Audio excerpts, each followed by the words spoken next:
À sa mort, Nabil de Bélem donna son nom et ses terres à son fils Roger de Bélem, du coup. Il eut l'une des seigneuries les plus grandes, à cheval entre la Normandie, l'Angleterre, le comté du Maine, le domaine royal. Est-ce que vous voyez venir le problème?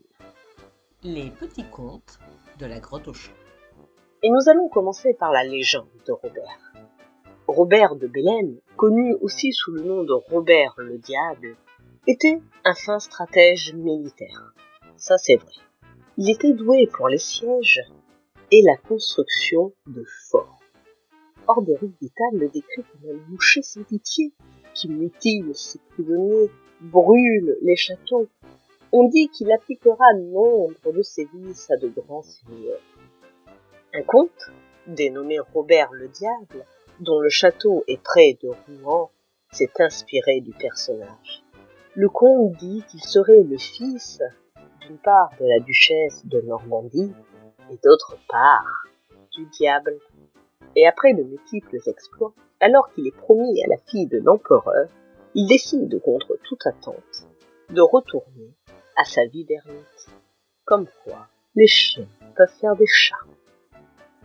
Mais revenons à sa vraie vie. En 1994, ses terres s'étendent sur plusieurs territoires, comme je vous le disais, faisant de lui, de facto, le vassal du duc de Normandie, du comte du Maine, du roi de France.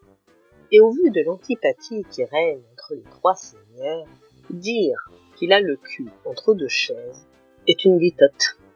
Par ailleurs, les Girois, dont je vous ai déjà raconté l'histoire, et d'autres seigneurs rallument les braises des anciens conflits. Donc, en plus d'être mal assis, je dirais qu'il a le feu au popotin.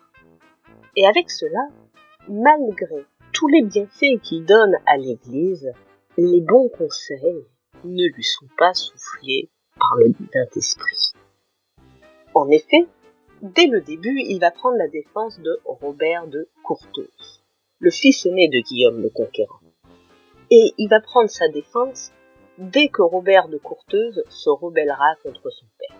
Mais cela, je vous le raconterai dans une des vidéos sur la série Guillaume le Conquérant. Quoi qu'il en soit, ce sera une défaite et pour Robert de Courteuse et pour Robert de Bélem. Et puis Robert de Bélem, il a aussi des terres en Angleterre.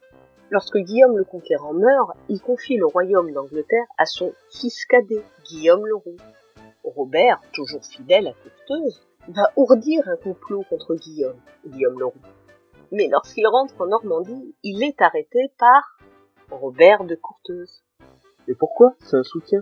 Je pourrais dire que c'est parce qu'il est accompagné d'Henri de Beauclerc, le troisième fils de Guillaume le Conquérant.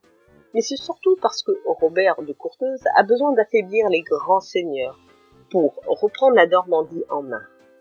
Et que c'est un dommage collatéral.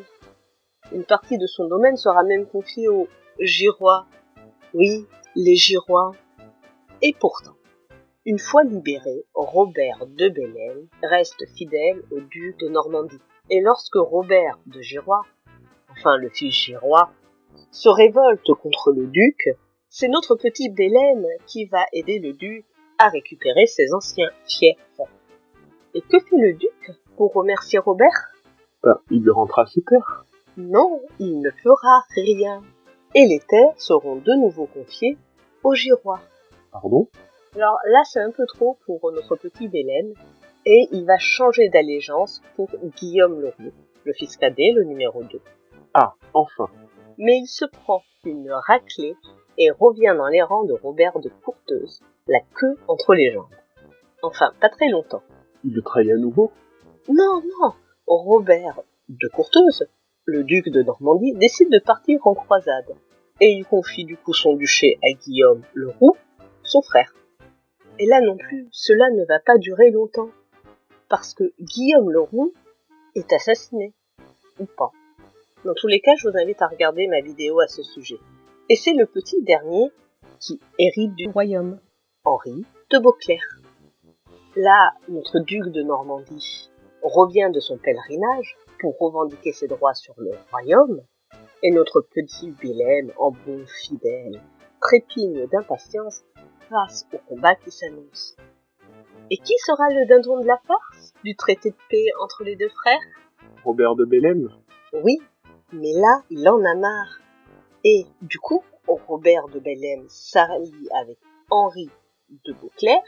Il aide le petit dernier à capturer l'actuel duc de Normandie, Robert de Courteuse, afin que Henri, le petit dernier, devienne ainsi roi d'Angleterre et duc de Normandie.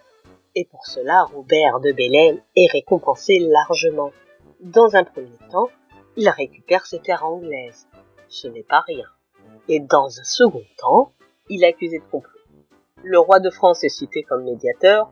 Robert de Bellême se rend à la convocation en toute confiance. C'est le roi quand même. Il est fait captif et finira ses jours dans une geôle anglaise. La seigneurie de Bellême est démantelée. Là, Robinson, il y a un peu un fossé entre le mythe et la réalité. Non, pas plus que d'habitude. La grandeur d'une histoire tient moins de la force de l'épée que de l'ardeur de la plume. Car contrairement aux contes de fées, la morale dans l'histoire, lorsqu'on regarde les faits, c'est souvent qu'il n'y en a pas. Et qu'il aurait mieux valu, pour Bellême, d'arrêter d'être fidèle.